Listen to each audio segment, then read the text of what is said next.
With warmth in my heart, I want to thank the C.S. Lewis and Kindred Spirits Society of Iași for allowing me to share some thoughts about other worlds of two great children's authors, C.S. Lewis and L.M. Montgomery. I am a Canadian from the tiny garden province of Prince Edward Island, a province that is about the same size as Iași County, but with about 20% of your population. Despite our small size, we are the birthplace of the world-famous children's writer L.M. Montgomery, the author of Anne of Green Gables, which has sold more than 50 million copies and has been translated into 45 languages.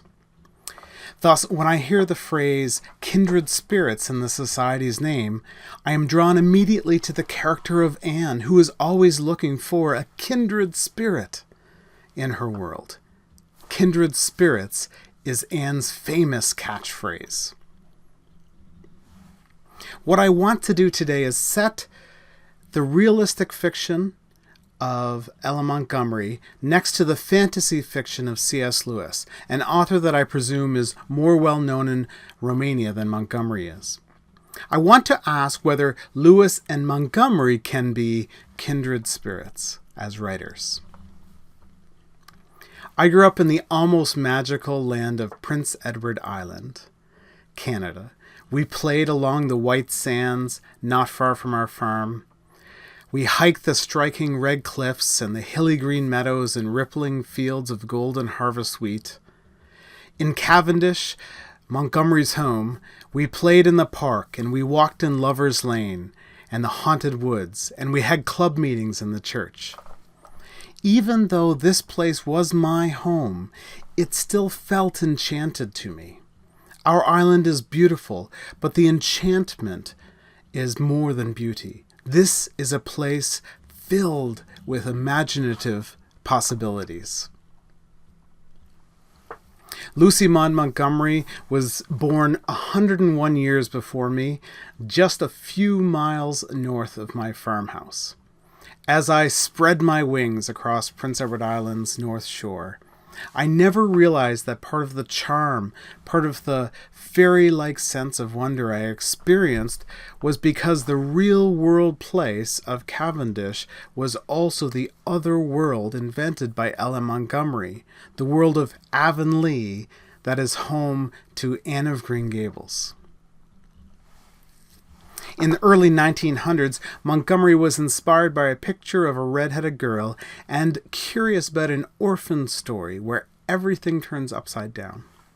The result was the novel Anne of Green Gables. At the beginning of the story, Matthew and Marilla are an elderly brother and sister of Avonlea, Prince Edward Island. They send for a boy from the orphanage to help on the farm. In a providential turn, a wiry, curious, precocious, red-headed Anne is sent to Green Gables instead of a boy. A poor, shivering, lonely orphan, loved by no one in the world, Anne dearly seeks to discover a kindred spirit, someone who shares her wonder and sense of adventure. The vibrant, red-headed orphan of L.M. Montgomery's novel captures the imagination of millions of readers. The many TV and film adaptations only succeed when they can capture Anne's capacity for curiosity, wonder, and fierce hope. Anne is brilliant. She's a wondrous character, and Montgomery's 20 novels are very popular. Beyond being a popular children's writer, however, the connections between Montgomery and Lewis seem thin. C.S. Lewis, 1898 to 1963, and Montgomery, 1874 to 1942, are working in a different generation, so that Lewis's first novel, Out of the Silent Planet, is actually being published at about the same time as Montgomery's last novel. They are of a different gender, and they had a different sense of home. Lewis was born here in Belfast, in Northern Ireland, and lived most of his life in a college town in Oxford, England. Montgomery was born in Little Prince Edward Island, and then moved to rural Ontario when she married a church minister. They came from different economic classes. They had different family expectations. Lewis was encouraged to pursue an academic and literary pathway, but Montgomery, as a woman, was expected simply to marry and be a housewife, and she had to fight to get a little education and time to write. In terms of education, Montgomery had only 1 year of university, and Lewis made his whole life the academy. This gave each author a dramatically different public profile. And sadly, in an age of literary groups, while C.S. Lewis lived and thrived in the midst of Tolkien and the Inklings, Ellen Montgomery had no mentors, no writerly friends, and was almost entirely alone. In terms of their stories, Montgomery and Lewis both have a lively writing style with whimsy and imagination, but their voice is quite different. In Narnia, Lewis's voice is that of the grandfatherly teller of fairy tales, while Montgomery's narrators are more circumspect, looking around. They're more religious. And especially their different genres make us wonder whether Montgomery and Lewis could be kindred spirits. In the Chronicles of Narnia, Lewis is writing fairy tale and fantasy, while Montgomery is writing realistic fiction in Anne of Green Gables, and other books like Emily of New Moon. With all of these differences, and knowing that they never met and they never read one another's work, can Montgomery and Lewis be considered literary friends? I believe there is good reason to consider the two authors in conversation with one another. While Montgomery would have more girl readers than boys, for example, and I'm unusual in that respect, in that I am a boy reader of the Anne series and the other books like The Story Girl and the Emily of New Moon series. The Chronicles of Narnia and the Anne series overlap in audience, as they are both designed to be read by children, but are beautiful books to be read by or reread as adults. For example, Montgomery's Emily of New Moon series is better read as adult fiction, even though it's a coming-of-age tale. It is a beautiful literary fiction for artistic and writerly readers. And in the epigraph to Lion, Witch, and the Wardrobe, Lewis is inviting adult readers, noting that his goddaughter may be a bit too old for fairy tales now that he's finished the book, but someday, he says, you will be old enough to start reading fairy tales again. Now, while Lewis was a medievalist and Montgomery was a romantic writer, they share some literary influences, including John Bunyan, Walter Scott, George MacDonald, Charlotte Bronte, Jane Austen, Wordsworth, Coleridge, Keats, Tennyson, and many of the fairy tales and Arthurian stories. Intriguingly, Montgomery and Lewis both shared this one thing. They both shared the literary goal of being well-known poets. They saw poetry as their primary calling. And in both cases, though they published interesting poetry that resisted modernistic poetic trends in their generation, and though I think both authors are underestimated in terms of their poetic contribution, both Montgomery and Lewis are better read as poetic prose writers, and they're far more successful as storytellers. In terms of literary output, Lewis and Montgomery were both prolific. During her life, Montgomery published 20 novels, 530 short stories, 500 poems, and 30 essays. About 23 books while living, with about posthumous publications, about 40 books all told.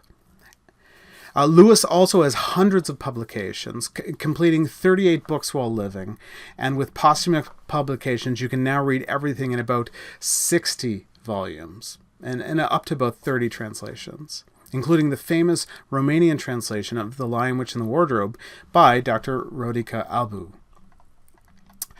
Readers of The Lion, Witch, and the Wardrobe and Anne of Green Gables both describe being transformed by wonder, joy, and a magical sense of the possible.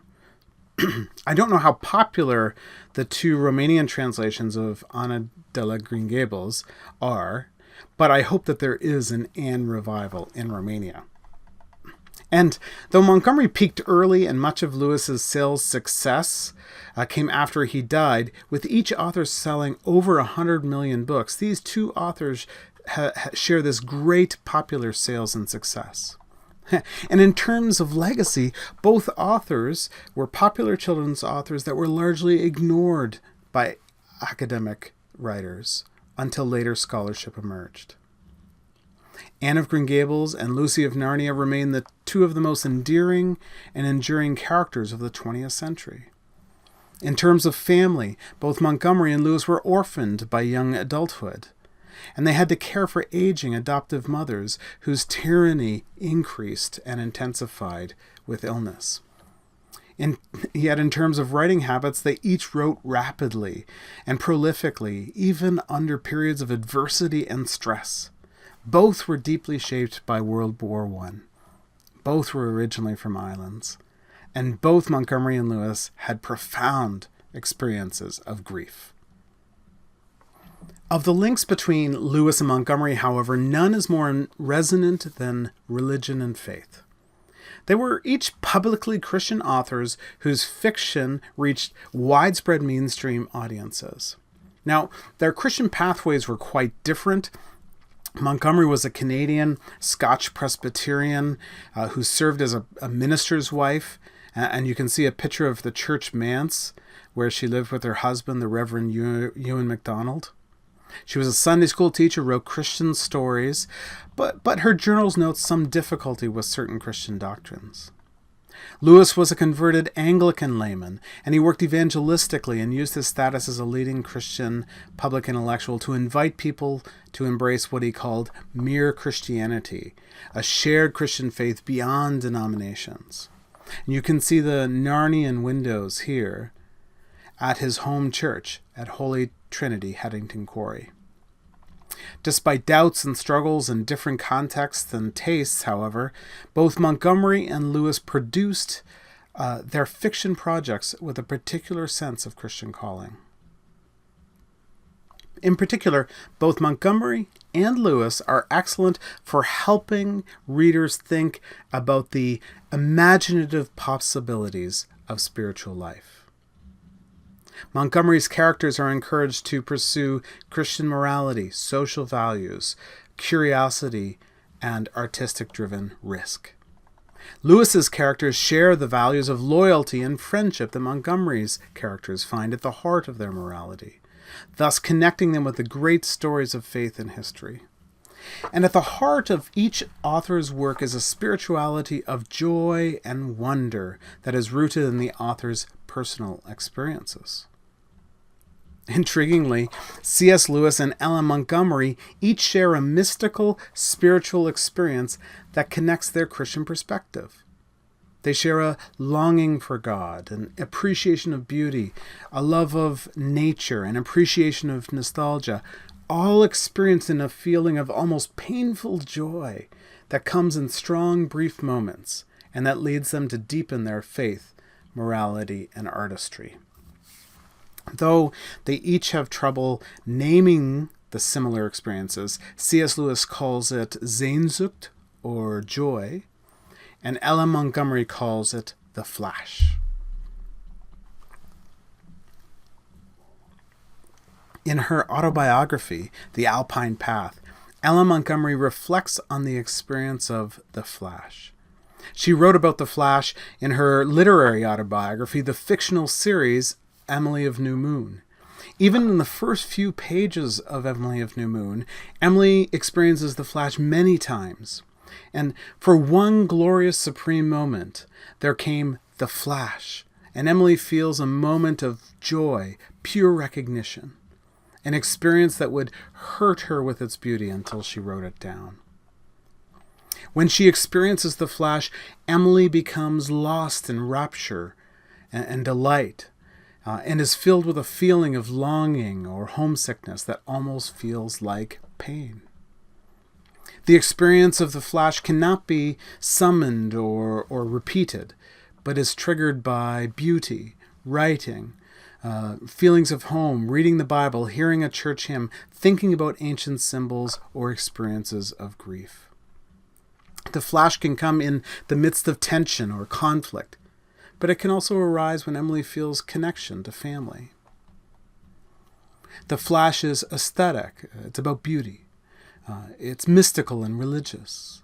It's literary, it's familial and relational, it's vocational, it's nostalgic and mythical, and it's natural. The Flash invites Emily into an enchanted realm of unearthly beauty, but it can also provide glimpses of heaven and God's great realm of love. Moreover, the Flash inspires good things like creativity, courage, hope, good questions, and an inspiration to write. The experience has a lasting effect after the feeling fades away. The Flash was gone, Emily says, but its uplift remained, and Emily would bask in the afterglow of the Flash. Now, in C.S. Lewis's autobiography, Surprised by Joy, he discusses what he calls Sehnsucht or joy, a concept of spiritual and mystical longing that's woven through everything he writes. For Lewis, his experience of Sehnsucht must have the stab, the pang, the inconsolable longing that is similar to Emily's experience of the Flash. Lewis and Montgomery both use religious, mystical, and romantic terms to refer to Sehnsucht in the Flash. For Lewis and Montgomery both, experiences of Sehnsucht also come in the experience of nature, nostalgic beauty, and literature, and these are often experienced in a combination with physiological sensations, feelings like tingling, almost painful stabs of joy, and the old thrill. Like Montgomery, Lewis viewed the longing in poetic terms, each referring to Wordsworth's bittersweet lyric, The Glory and the Dream. Like Emily and her author, Ellen Montgomery, C.S. Lewis found the experience somewhat elusive and untamable, wild. The stab of joy could not be summoned, and he felt he could never really describe it properly, at one point calling it whatever it is. Now, in her biography and in the character of Emily, we see that Montgomery's mystic flash is very much like C.S. Lewis's idea of Sehnsucht or joy. They use much of the same language to describe the experience that connected it to longing for God, heavenly and divine feelings, nostalgia, literature, beauty, nature, biblical images, fairy and magical worlds, artistry, and the writing vocation.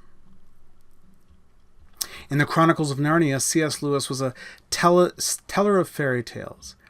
Imaginatively, the Narnian tales are like the wood between the worlds in The Magician's Nephew, a place where children can enter any magical world by choosing the right pool to dive into. Each Chronicle of Narnia is a chance for children to be transported to another fantasy world. His wardrobe, the wardrobe of Lion Witch and the Wardrobe, brought the Pevensey children into Narnia, but all of Lewis's stories invite readers into a fairyland of wonder, joy, curiosity, courage, and hope. It is like we are entering the wardrobe when we read his books. While Ellen Montgomery's stories are mostly realistic, stories about everyday life, they also work like the Narnian wardrobe or the wood between the worlds for us as readers. In Narnia, Lewis maps for the readers the geography of the other world of imagination. And even in the everyday world of Avonlea, which is Montgomery's fictional world of her home, Cavendish and Anne of Green Gables, the beaches and the hills and the forests where I walked and played as a child. In the fictional world of Avonlea, Montgomery is doing more than just describing reality. Montgomery says that in her vivid imagination, she has a passport to the geography of fairyland. Yeah. She says, in a twinkling of an eye, I could, and did, whisk myself into regions of wonderful adventure, unhampered by any restrictions of time or place.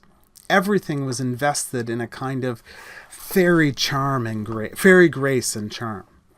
Emanating from my own fancy, the trees that whispered nightly around the old house where I slept, the woodsy nooks I explored, the homestead fields, each individualized by some oddity of fence or shape. the sea whose murmur was never out of my ears, all were radiant with Wordsworth's idea of the glory and the dream. Thus, I believe that by following Montgomery into the fairylands of her realistic fiction, we can get an experience that's very much like what we get when we read Narnia. For us to cross this threshold between worlds, to move beyond the veil into Montgomery's fairyland in the Anne of the Green Gables series, is to look to the character of Anne.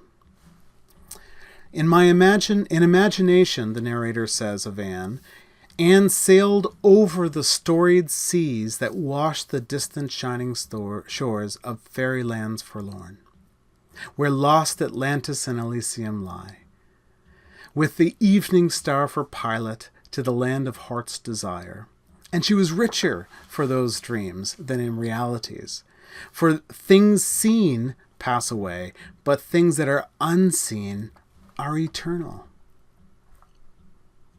See, Anne herself is the wood between the worlds, the wicket gate into the land of wonder, the port key into imagination, a guide to an embodiment of elfin lands. Anne carries fairyland in her own being. As Professor Elizabeth Epperly has noted, the mixture of magic and fact in Montgomery's fiction is personified in Anne herself. Thus, in following Montgomery into her realistic fiction, the hopeful reader experiences a transformed world by the exercise of imagination. Thus, I believe that Montgomery and Lewis are indeed kindred spirits, despite all the differences of personality and circumstance and genre.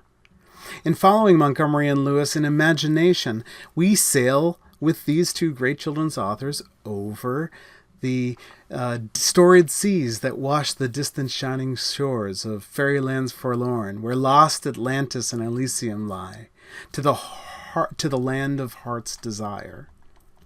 And in those imaginative adventures, as readers, we can return to everyday realities with a deeper perspective about the geography of fairyland, the magical surprises within the everyday world. Thus, the question I leave with us today is the question that we must begin with as readers.